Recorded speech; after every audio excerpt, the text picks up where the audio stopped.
As an award-winning multi-book author, international speaker, certified personality consultant, professional actress, board-certified Christian life coach, podcast coach, audiobook narrator, and talk radio veteran, Linda Goldfarb has logged thousands of hours influencing lives worldwide. She's the award-winning host of Your Best Writing Life podcast, the Staying Real About Faith and Family podcast, clarity and mindset coach for the Biblical Nutritionist Academy, a board member of the Advanced Writers and Speakers Association, MC of the Blue Ridge Mountains Christian Writers Conference, and co-founder of the Linked Personality Assessment. When Linda isn't working, you'll find her sipping froth coffee on a comfy couch or photographing nature from odd angles while she and her hubby Sam play golf and hike across the USA, spending time with her four favorite children, amazing grandchildren, one great grandchild, and country dogs. Check off the boxes that complete her life. Linda says, "My life is far from perfect, and that's where Yeshua met me, loved me, and saved me. For him, I'm eternally grateful." Amen. Welcome to the Ink and Impact Amen. podcast, Linda. Oh, thank you so much, Dalene. It is so good to be here with you and such a joy to be able to spend this time with your writing community as well. Yes, well, we are definitely excited to have you. And I know I have been a fan of yours for a very long time. And so I was so excited to have you here as a guest on this show. And I wanted to let the listeners know that you released a new book this year, Creating Dynamic Podcasts and Audiobooks. So congratulations on that. Thank you so much. It's always great when we have a new book baby. So this Yes. is good. It was really good. And of course, it plays into our topic today. And I noticed on your sales page that you state audio content is the future for every writer. And I was wondering if you could share with us why you believe that. And does that really apply to indie authors? Oh, I will tell you what I have discovered over the years is everything is turning audio. If we walk into a school, an elementary school, and we walk into a room and we observe the students sitting at their tables, there will be a station or two where headphones are included and the child is either looking at a screen or listening to what is on the headphones, because audio is how they are being taught. And if they're being taught at this age to tune into audio, that is how they will continue to learn. That is how they will actually continue to communicate in the form of listening to something, not necessarily reading it. And this transpires the older that our students get. And we also have the elderly, those who are losing their hearing or those who have no hearing for whatever reason. They can, well, that's not going to work on the audiobook. I was thinking those that don't have, those that are losing their sight. That's where I meant to go here. Sorry about that. But the older that we get and our sight lessens, then going to an audio supported system works very well. And for those who have difficulty hearing, they have the earphones now. They have their headsets now that actually tune into audio, so they can talk in a vehicle. I have two friends, and their hearing aids support them when they're in the car. They can hear better because everything goes directly into their hearing aids, and that works well for audiobooks. And if we can be where our audience is, then the odds are they're going to listen to us longer. So audio is the future. It's what we're being taught. It's what's being indoctrinated into our communities, and it's the direction that we need to go. I agree. And I'm thinking for the average listener as well, like the average reader who listens to podcasts, I think that's growing. And I was looking at a statistic, and I don't have it here in front of me. Oh, here it is. It says that males comprise the majority of audiobook listeners, constituting 55.57% of the platform's audience. So, to your point of, who knowing our audience, if we're writing to men, audiobooks are a great avenue, a great platform for that. Yeah. And it's the same for women. I think more and more women are going that direction. Now we do have, because women readers, right, visual tactile readers, they have the book in their hand. More women purchase books than men do.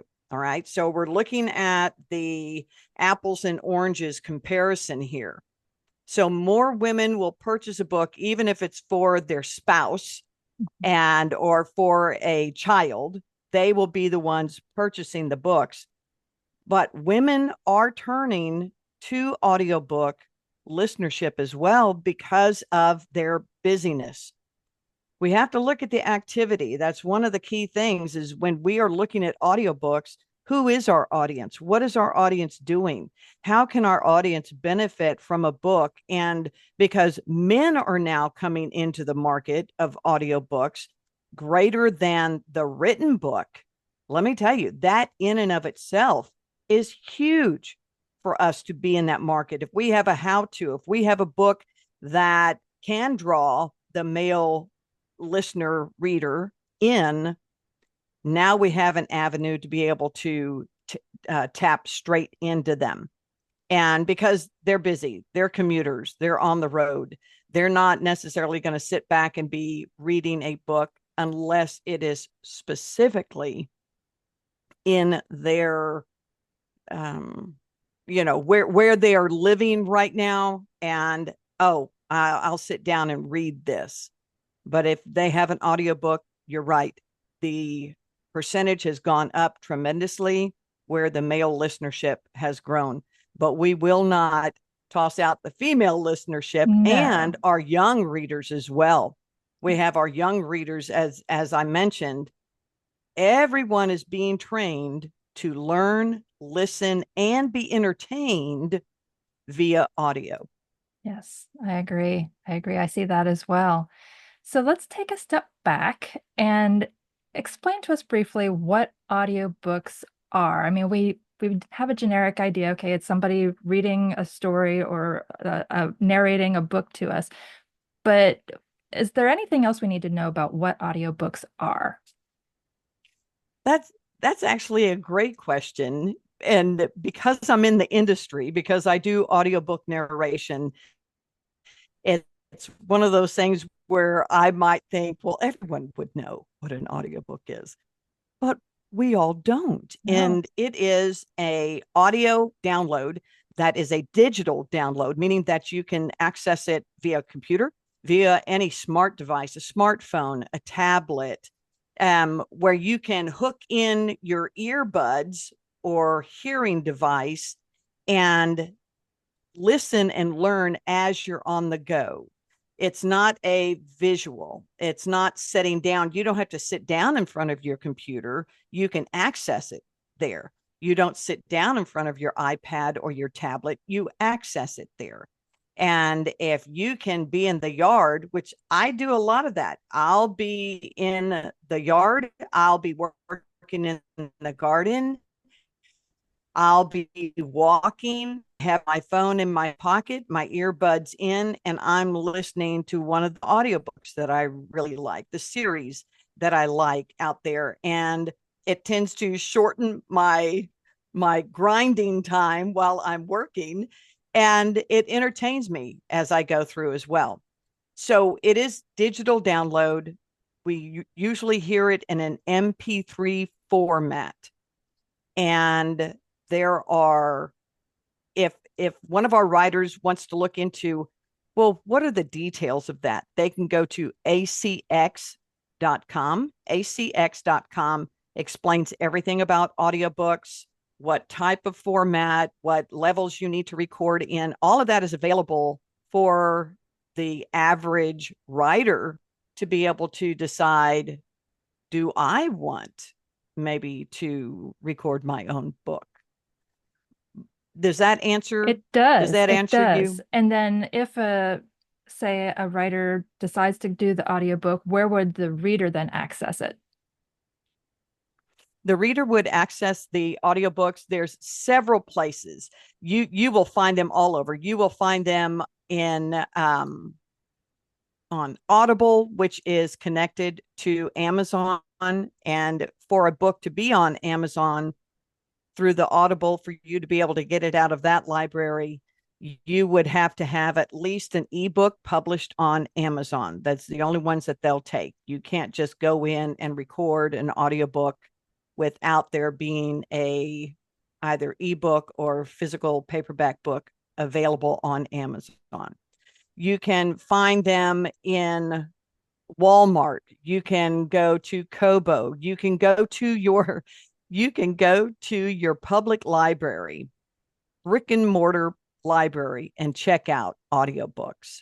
You can find them on online libraries as well, where you can check them out. If you simply search for audiobook resources, they're going to be everywhere for you. And when we look at the opportunity that we have today, and we'll just look at Amazon per se, Hmm. the ease in which we can purchase an item and have it delivered to our home, that's how quickly we can access an audiobook and have it delivered to our digital device without any hesitation. I mean, it's there instantaneously. Yeah. So that's where you're going to find them. That's great. I think it's one of those things where if you're not involved in audiobooks yet, or if you haven't read an audiobook yourself yet, I think it's good to know these basic things just so you can relate to your potential audience and relate to them in that way. But it's kind of like whenever you are unaware of something, you don't know where it exists, and then you find out, wow, there's this whole wealth of resources out there. So that's great that we now know that. So thank you for sharing that. Um, Absolutely. And it is key, if someone is considering their book to be an audiobook, go and listen to them. Every audiobook has an audio sample, so you can listen to the voice. Find the genre that you write in and start listening to the audiobooks that are out there. Look at the comments. Look at the, look at the variety of reader narrators, because a narrator can read a book or a narrator can act out a book. So there's some differences there as well. Good distinction. I like that. So, how can an author know if they should create an audiobook? Is this something that every writer should do? Well, I think every writer's book should be an audiobook if it's possible. So here's what we do first is we look at, I had mentioned this, if we look at our audience, who are we wanting to bring our book into their environment? Are these individuals who do have computers or laptops or smart devices? Are they, even with smart in-home devices today, Dalene, is if we're in our house and our house is hooked up to Alexa or any of those smart house devices, then I can access an audiobook as I'm roaming throughout my house as well. Does your audience have an active lifestyle? Are they hiking? Are they on a treadmill? Do they have a time frame where listening to an audiobook would be beneficial for them, or that would meet a natural need that they currently have? These are your current readers. Are these individuals that an audiobook would naturally lend itself to their reading style? If it is, then you know that you're on the right target, right track. Perfect. And this can be busy, homebound, sight impaired, all of these, right? I mentioned this earlier. Yeah. There's actually a recent poll that came out from the American Audiobook Publishers Association, found that 60% of respondents to a poll that they had own a smart speaker, which means their house Mm-hmm. or their vehicle, and 48 of them use that to listen to audiobooks. So the audience is there, they're ready. The next thing is to look at is your book. Mm-hmm. What's the length of your book? Audiobooks, depending on genre, can average anywhere from 5 to 30 hours of listening time. Can your story hold the interest of your reader for an extended length of time? Mm. Most audiobook listeners, they'll like to go through at least a chapter. So they have that beginning, they go through the chapter, then they can put it down. Now, I have been known to binge a lot of audiobooks, especially if the narrator just grabs hold of me and takes me on a journey. And it's similar to the sit and read, Yeah. but this way I have them in my head and I will just keep going. If I have the time, I keep going. Yeah. And here's a key thing, is your book consumed better at a table with a notepad and where you're asking your reader, write this down, make notes on this? If that's the case, there's a couple ways you can go. When the narrator, or if you are the narrator of your book, as you're going through and the sections where you're asking them to write something down, you just go over that, because most of the time they're not going to be listening and being able to stop and write it down. You can create single sheets or a landing page on your website where at the front end, the narrator says, to be more involved in this book, be sure to go to www.authorsname/handouts to benefit deeper from the reading or the listening of this book. Well, then they can go and do that. And when that happens, then they've gone on your landing page. Now you get their email. Now you know someone who is listening to your audiobook. And you can put them into one of your email newsletter designations and say, hey, thank you so much. I'm glad that you stopped by. So there's always ways to use this. And does your book have an appealing title? Someone may go, well, of course it does. Well, here's the thing with an audiobook. Most audiobook listeners tend to be a click and buy purchaser, not necessarily a pick up, turn it over, look at customer. Okay. So they're going to want to know, is this something that's worth my time? And as quickly as we go through and skim, our audiobook writers or audiobook listeners do the same. Can I pause here and ask a question, a follow-up Mm-hmm. question? So, does that mean that the thumbnail cover art is important as well? So good.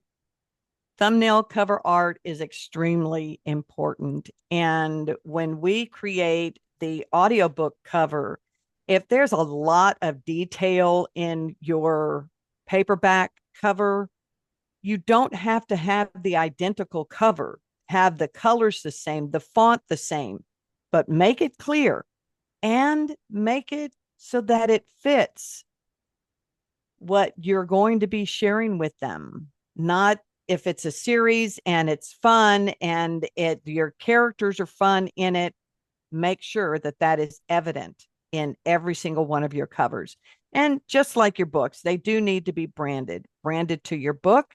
Or if you're doing an ebook and now you're going to be creating an audiobook based on your ebook, it is a square. So 3,000 by 3,000 square, detailed, and it has the title of your book, your color, narrated by or presented by, and then the narrator's name as well. Mm-hmm. Okay. Yeah, that's good, because I was just thinking that if people aren't like doing the typical like like with the ebooks, you can read a sample.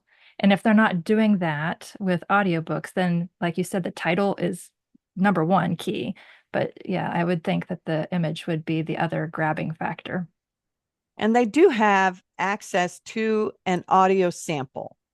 It's not very long. Okay. It's just a few minutes. And I highly recommend listening to the narrator. I will go to that narration sample when I'm looking at a book, especially if the book is by an author that I'm very familiar with. I will go to the narration sample and I go, all right, is this who I want to tell me this story? Does this sound like the author that I'm familiar with? Or will this narration keep my attention?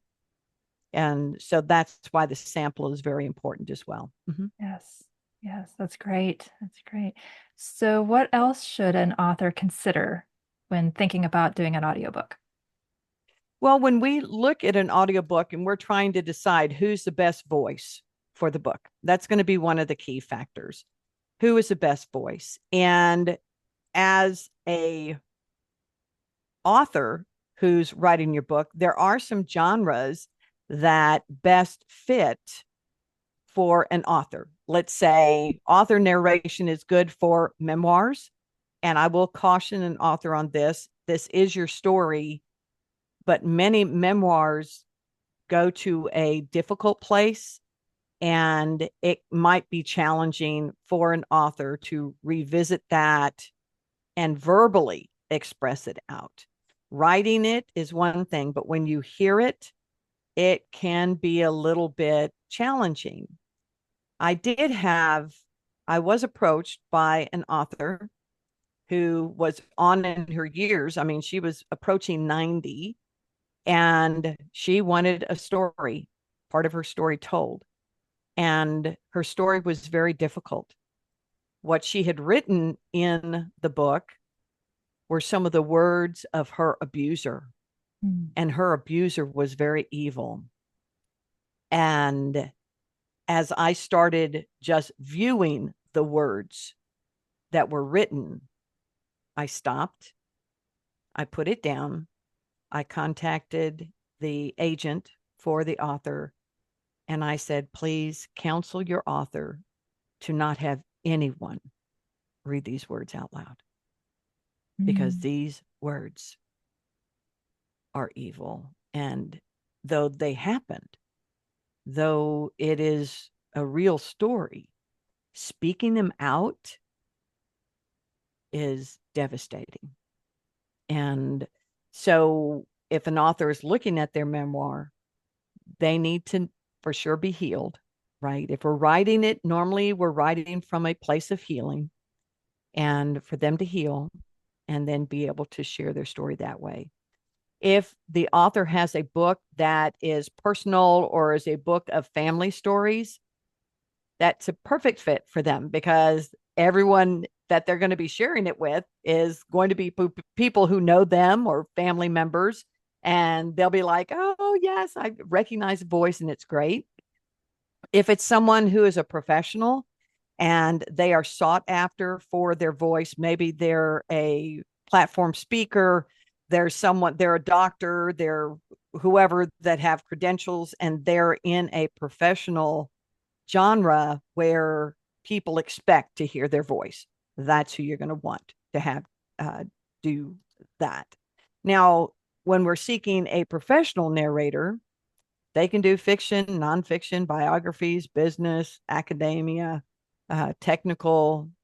They can do anything that is in their wheelhouse. Not every audiobook narrator is the best audiobook narrator for your book. Always seek their samples, find out if you are writing fiction, do you want the story narrated without not without a lot of inflection or dialect for your characters, or do you want your characters to come to life and for your listener to recognize, oh, that's a different person, oh, I recall that voice from earlier, that's so and so. Check and see, can your narrator do that? And if they can and you want more of a presentation of your book than a read narration, that's something to be aware of as well. Yeah, it reminds me of like the old time drama radio shows, right? Where they're acting things out. And so, yeah, that I believe is what your point is. So Amen. good. Those are things that I know that I wouldn't have thought of with an audiobook.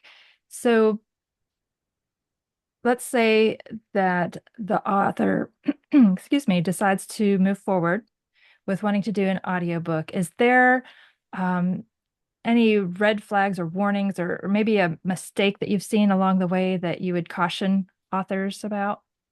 Oh, great question. Read your book out loud, or better yet, have someone else read it out loud. And the reason that you want to do that is quite often we'll have a book and the way it's written does not flow off of the tongue. And so we'll have words that are together. And I've had that with several of my authors, and I ask them up front, may I have your permission when I come to a point where words collide and they don't flow smoothly? Do I have your permission to change a word or two without impacting the context of the story? And they'll all say, absolutely. But as you're writing your book, what is the feel and the flow of the book? Does it flow? Start reading it. Start reading a chapter, read it out loud, or have your computer read it to you. It's a little bit different. And that actually touches on the AI concept of it, which I could go into a little bit if you like. But when you are writing for a reader, readers will include words that maybe they don't see. We could take words. The test of this is you could take a whole paragraph, make sure the first letter and the last letter of every word is correct, but mix the letters up in between. And when you do that, you can still read the paragraph because your eyes will be trained to pick up the words. That's different when you're listening. When you're listening, you need to make sure that it is flowing exactly the way that you need it to flow for the listener to be pleased or continue not or not tune out what it is that you're offering them. That's a great tip. And I love how you explained that because a lot of us writers, we know that when we're self-editing, it's often recommended that we read it out loud or that, we have our software read it to us. But you made the distinction of making sure that the listener is understanding the concept. That's totally different than us making sure we have all the writing correct, all the grammar and all that kind of thing. So that is a great point, especially to have someone else read it out loud too. I love that. Love that. Um, so let's say that the author decided to do an audiobook, they have it narrated. Is marketing audiobooks different than marketing a print or an ebook? It's as time consuming, that is for Okay. sure. It is as time consuming. When you think about your book and the effort it takes for us to absolutely get it out in front of other people, and you have to create memes and you have to create engagement and you can use a launch team and all of that. When you're looking at an audiobook, the marketing of that is very much needed, right? It's not like, oh, they've got my book, so they're going to want my audiobook, but you can bundle it. You can say, I'm having a relaunch, or I've got exciting news. You can dovetail it into the book that you already have out. You can create audio samples from, you can have the one that is a sample of the book, but then you can also have whoever is setting it up for you create some visual samples of the audiobook. Maybe that's a 60-second or a 2 minute, almost like an audiobook trailer, and have that in there where you can add visuals in as well as part of a marketing. You're going to want to have it out on your social media. You need to have it available on your website. You need to put it out in your newsletter. You can offer it as an ancillary product for someone who purchases your book, depending on where you load your audiobook. Some vendors, retailers offer coupons that you can use. So you can give your audiobook away. You can go into collaboration with multiple authors. Maybe there's you do we see that a lot in social media where someone will get an ebook, a lot of ebooks from other people. Well, you can do some of that. The winner receives an audiobook in a bundle. So there's a lot of ways you can do that type of additional or ancillary product marketing, and hang out where your audience hangs out.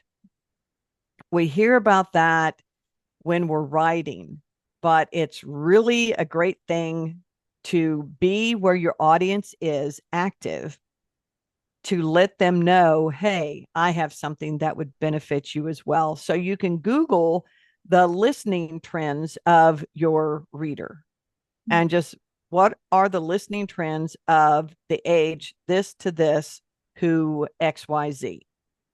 Just start searching and finding out where they're playing, where they're staying, and what they're listening to, and go in, be involved in groups.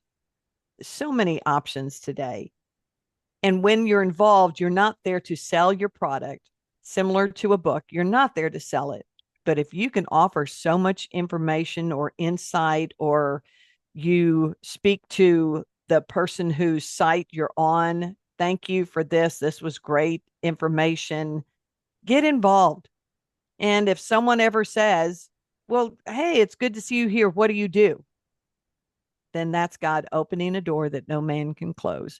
That's when you Absolutely. walk in and go, I'm so glad you asked. This is Yeah. what I do as well. Oh, And so when many we're golden nuggets. invited, yeah, when we're invited to a table, we can share. Yes. What we don't do is go up to the table, pull out one of the head chairs, and expect to be seated there for an extended period of time. With smiles all around.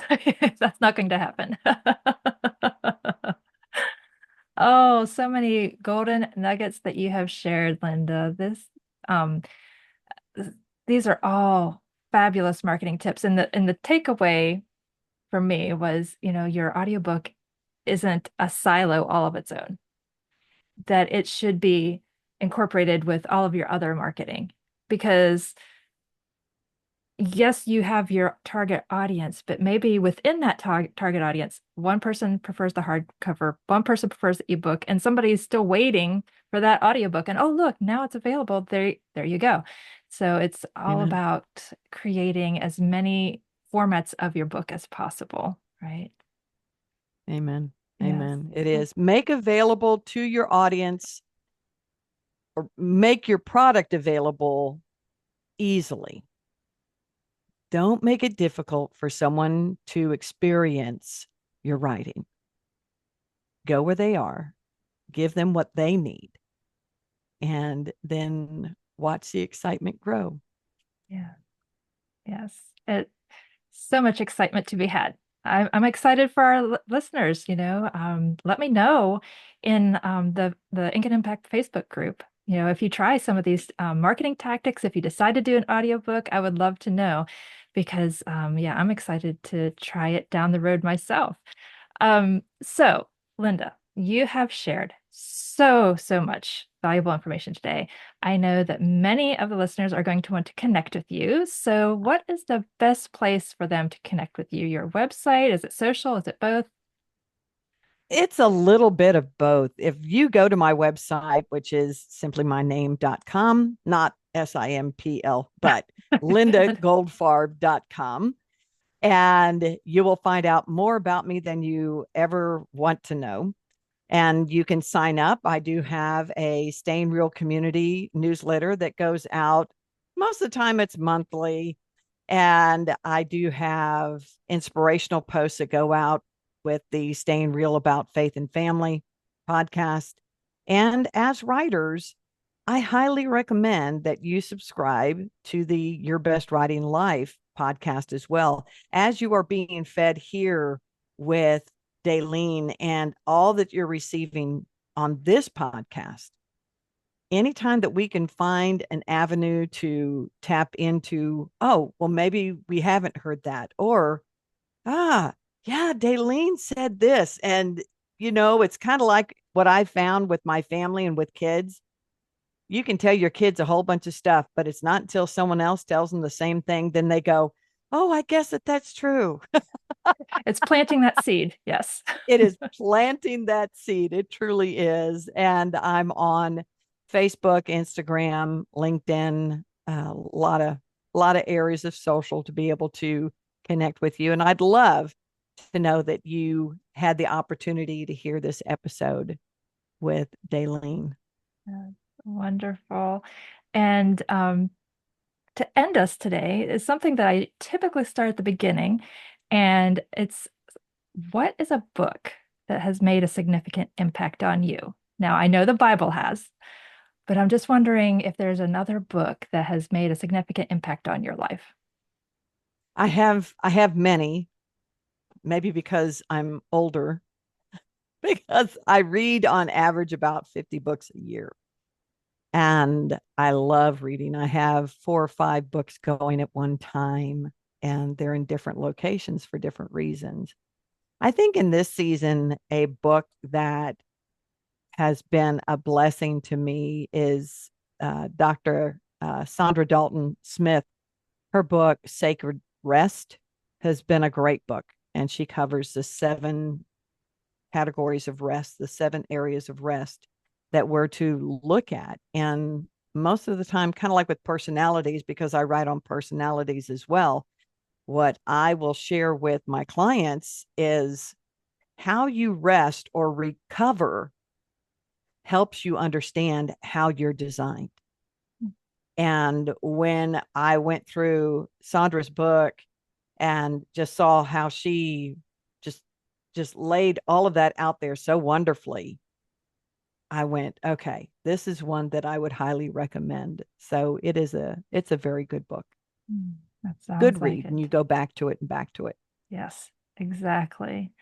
Oh, well, thank you so much for joining us, Linda. And everyone, be sure to go to lindagoldfarb.com. Check her out on all the socials, whatever platform you are on.